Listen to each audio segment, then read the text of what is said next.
Thank you, Jen, for that wonderful introduction. I also want to thank Bill Nielsen and the Honors Committee for just this incredible Distinguished Service Award. It is a very, very special honor to me, and for two key reasons. First, my late parents drove home to my 6 siblings and me that the real success in life comes from finding what you love and giving your whole self to it. And this amazing profession and the mission of the Page Society and the Institute of Public Relations has been just that for me. Second, many of my mentors and heroes have received this award in the past.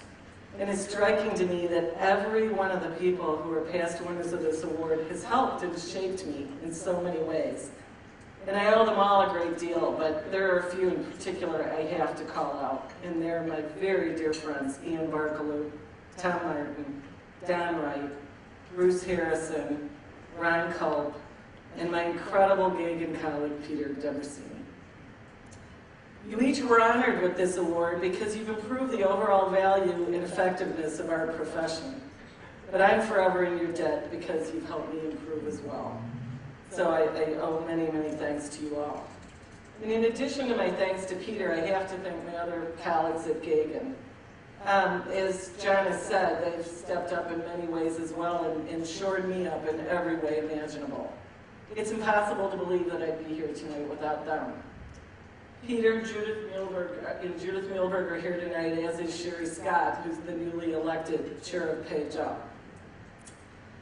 I'm also thrilled to have my husband Mark join us for this evening. He and our girls have supported the Page mission for decades. My passion has peppered many a dinner conversation and determined more than a few vacations.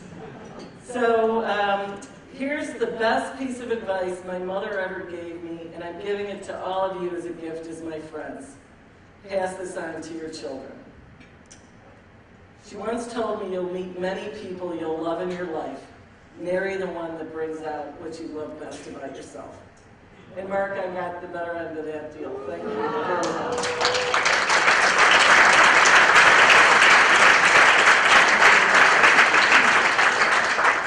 To each of you, I'm very indebted, and from all of you, here's what I've learned.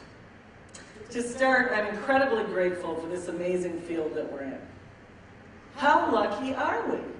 We get paid every day to learn. And we've had front row seats in some of the greatest dramas in history. I know we look forward to hearing from our Hall of Fame winner, Nick Ashew. Nick's been in the thick of some of the greatest headlines ever written. And no one I know better personifies the Page principle of calm, patient, and good humor. So Nick, I know we're in for a real treat tonight. And just speaking for myself, I've been blessed to do an amazing number of things I never thought would even be possible. Helping to guide United Airlines and 6 contentious unions to work together to emerge from Chapter 11. I've gotten to help Johnson & Johnson continue to live its credo in the context of the ever-emerging global pressures. Coca-Cola to execute on its manifesto for growth as it transformed itself to meet and address really changing societal needs. Pfizer to transform its worldwide R&D, ITT to reinvent itself as what they lovingly call a 150-year-old startup. And along the way, I've gotten to learn so much. World economics, activity-based costing, Six Sigma, customer satisfaction, global trade, you name it. And I got paid to learn it. I even learned the euphemism for toilets. It's after dinner China. How do you like that? So when I think back to these business adventures and reflect on what it really meant to me and what really helped me lead my peers and my teams at the time, it takes me back to something that happened very early in my career. So we've all been at a dinner party or some team building session where someone starts that game of tell us something interesting nobody knows about you. And so for years I usually shared the same thing. I was a Russian language major at Purdue, put myself through school teaching biology and math. That was always a good one because it's kind of odd for what I'm doing now. But in recent years, I found it was even more interesting to share that in my 20s, I was in charge of oil spill contingency planning for the Standard Oil Company of Ohio. And as many of you know, that company is now British Petroleum. Here is the really scary thing. I was actually certified by the U.S. Coast Guard to command an oil spill response. So, the story I'm going to tell you tonight is even a little more frightening than that. It's the story of how and why I got that job. I got it because I was sent to a program called FACT, Formal Assessment of Corporate Talent. Many of your companies have something like this, right? It was a week-long series of management and decision-making simulations, psychological interviews, pen and paper tests, those kind of things. A few weeks later, I was called to the office of the Senior VP of Government and Public Affairs, and he told me that my FACT results had come in. He also told me that I needed to quickly choose another career path at the company. As you can imagine, I was horrified, and I expressed my regrets for letting him down for performing so poorly. "Oh no, Maril," he said, "you aced it. Our executive team thinks you're too good to be in public relations." I couldn't believe he said that. He went on to say that I couldn't stay in the job that I loved because I scored highly in areas like critical thinking, driving for results, leadership, and the courage to stand alone. So I pleaded, well, given that all I'd done, if I'd done that well, can't I stay here? And honest to God, guys, he leaned over this big mahogany desk, he looked me squarely in the eyes, and he said, "No, Maril, you need to move up. The things that you're good at are not what PR people do." Honestly, that's what he said. I mean, this still drives me. So I was dumbfounded. I was confused. I was furious. And as indignant as you can be in your 20s, which is, I was really good at it. And I thought, this guy doesn't get it. What is wrong with him? Was he born under a rock?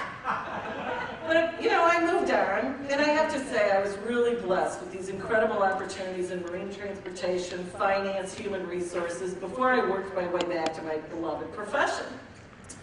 Once back in the realm of corporate communications, I relentlessly pushed to prove that guy wrong.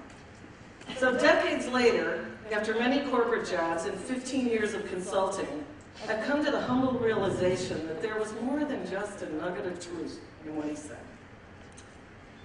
And we heard a little bit about it today as we heard from some of the case studies on how difficult it is right now to affect some of the change that we're trying to change within our own profession.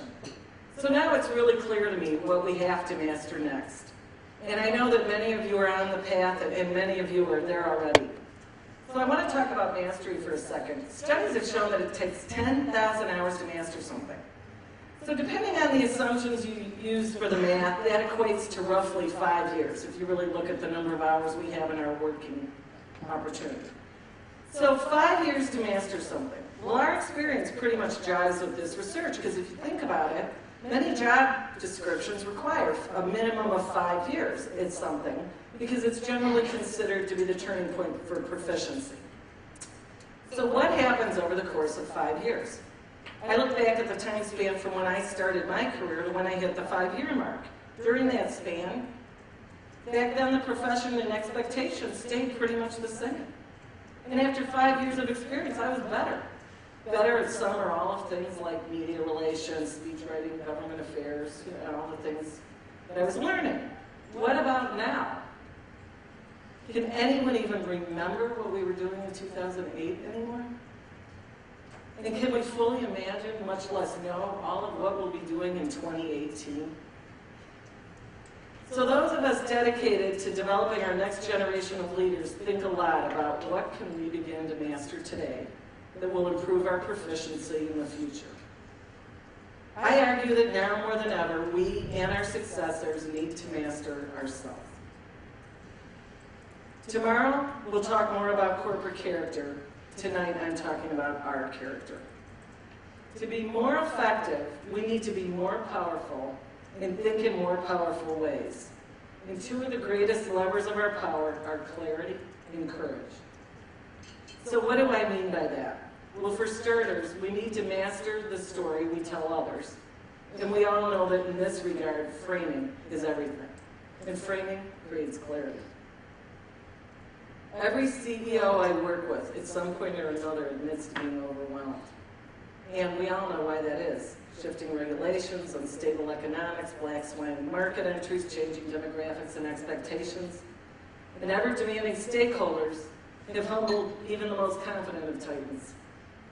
In each of these factors and all the many others is a challenge in its own right, but the greatest challenge of all is the challenge of how and what we think. And this is where we shine. We can bring clarity out of chaos.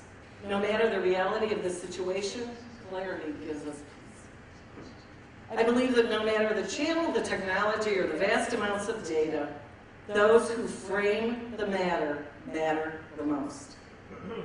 Because the frame we see drives the choices we make, so we have to be clear on the frame. Stephanie Pace Marshall is a leading thinker in the world of leadership and learning. She talks about the notion that mind shaping is world shaping. So here's how it goes. When you change the story, you change the map. When you change the map, you change the landscape. When you change the landscape, you change your experiences and choices. And when you change your experiences and choices, you change the world.